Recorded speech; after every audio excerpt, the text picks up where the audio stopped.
Hi friends, చామదుంపల పులుసు ఎలా పెట్టుకోవాలో చూద్దాము. ముందుగా చామదుంపలు తీసుకొని వాటర్లో వేసి 2 సార్లు కడగాలి. కడిగినాక ఇలా కుక్కర్లో వేసుకొని కొంచెం వాటర్ వేసేసేసి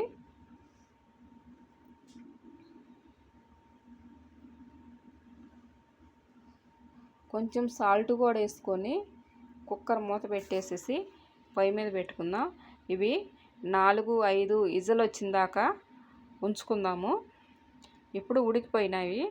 ఇప్పుడు ఇవి కొంచెం వాటర్ వేసేసి తొక్క అంతా తీసేద్దాం. వాటర్ వేస్తే ఆ తొక్క త్వరగా వస్తుంది. తొక్క తీసేసి ఇది పక్కన పెట్టుకుందాము. ఇవి పక్కన పెట్టుకొని దీనికి కావాల్సినవి టమాటా, ఆనియన్, పచ్చిమిర్చి, కరివేపాకు ఇవి కూడా కట్ చేసుకొని పక్కన పెట్టుకుందాము. దీంట్లో కావాల్సినవి చింతపండు, అది కూడా తీసుకొని కడిగేసేసి కొంచెం వేడి వాటర్ వేసేసి కొంచెం సేపు నానబెడదాము. ఇది నానిపోతుంది. దీంట్లో కావాలి కొత్తిమీర, అది కూడా పక్కన పెట్టేసుకుందాము. కళాయి పొయ్యి మీద పెట్టేసేసి ఆయిల్ వేసేసి వీటెక్కినాక ఆయిల్ దీంట్లో తాలింపు వేసుకుందాము. ఇప్పుడు ముందుగా కట్ చేసిన టమాటా, పచ్చిమిర్చి, ఆనియన్ మొత్తం వేసేసి ఆయిల్లో కొంచెం సేపు ఉడకనిద్దామన్నమాట. సగమే ఉడకనితే త్వరగా మగ్గిపోతుంది. ఉల్లిపాయ బాగా మగ్గుతుంది అన్నమాట. ఇలా వేగినాక ఇప్పుడు చింతపండు పులుసు పోసుకుందాము.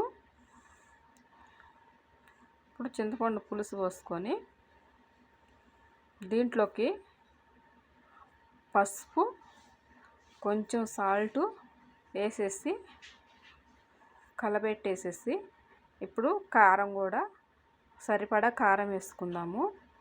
ఇది వేసుకొని ఒక 10 నిమిషాలు ఇలా ఉడకనివ్వాలి. ఇలా మరిగినాక మనము ముందుగా తీసి పెట్టుకున్న చామదుంపలని కూడా దీంట్లో వేసుకోవాలన్నమాట. చామదుంపలను కూడా దీంట్లో వేసుకొని ఒక 10 నిమిషాలు ఉడకనివ్వాలి. చామదుంపలు కూడా వేసేసి ఒక 10 నిమిషాలు ఉడకనివ్వాలి. ఇలా ఉడికినాక ఇది చామదుంపల కూర చాలా మంచిదండి. తింటే ఇది మోకాలు నొప్పులు ఉన్నా కానీ మనకు తగ్గుతుంది. దేనికంటే చామదుంపల్లో జిగురు ఉంటుంది. అది మనకి మోకాళ్ళలో జిగురు అయిపోయి మోకాలు చెప్పుల్లో కాలు నొప్పులు వస్తాయి. ఇది తింటే జిగురు పడుతుంది అన్నమాట. ఇది చాలా మంచిది. మీరు కూడా చామదుంపల కూర ట్రై చేసి చూడండి, చాలా మంచిది.